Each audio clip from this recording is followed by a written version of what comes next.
নতুন বছরে প্রথম দিনে গাজা উপত্যকায় দৃশ্য এটি। আনন্দ উল্লাসের বদলে শুরু হলো চরম হতাশা আর দুর্ভোগে। তবুও 2026-এ তাদের একটাই চাওয়া, নতুন ভোরের আলোতে আসবে সুদিন।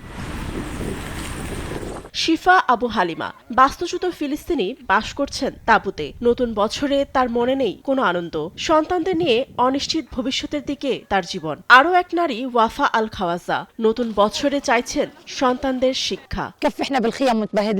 বৃষ্টির কারণে আমরা তাঁবুতে জঞ্জালের মধ্যে বাস করছি। আমাদের জন্য দুঃখ প্রকাশ করার কেউ নেই, আমাদের কিছুই নেই, এমনকি কাপড়ও নেই। আমি চাই আমরাও যেন বিশ্বের সবার মতো বাঁচতে পারি। আজ আমাদের সন্তানদের কোনো শিক্ষা বা কিছুই নেই। নতুন বছরে চাই শিক্ষা। খাবারের পছন্দ ভিন্ন হলেও মজার বেলায় সবাই এক।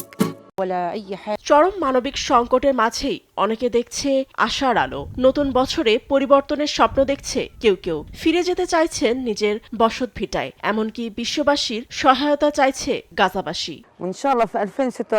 আশা করছি 2026 গাজার জন্য আনন্দে ভরা বছর হবে।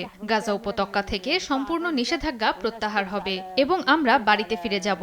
যদি শিবিরে ফিরে যাই, তবুও আমরা নিরাপদে এবং স্থিতিশীলতায় বাস করতে পারবো। বিশ্বকে অবশ্যই ফিলিস্তিনি জনগণের পাশে দাঁড়াতে হবে। আমরা অপরিসীম দুর্ভোগ সহ্য করছি। গাজা উপত্যকা পুনর্নির্মাণ ও শান্তি অর্জনে আমাদের সাহায্য করুন। একটি রাষ্ট্র প্রতিষ্ঠা করুন যেখানে আমরা শান্তিতে বসবাস করতে পারি। সম্প্রতি গাজায় মানবিক পরিস্থিতি নিয়ে উদ্বেগ জানিয়ে ইসরায়েলকে অযৌক্তিক নিষেধাজ্ঞা প্রত্যাহারের পদক্ষেপ নেয়ার আহ্বান জানিয়েছে কানাডা, ফ্রান্স ও যুক্তরাজ্য। মানবিক সংস্থাগুলো বলছে ইসরায়েল এখনও মানবিক সহায়তা প্রবেশে বাধা দিচ্ছে। বিদ্যুৎ ও পানির প্রবেশ নিষিদ্ধ করায় নিন্দা জানিয়েছে জাতিসংঘের মহাসচিব Antonio Guterres. Fatema Tasnim, news desk, দেশ টিভি।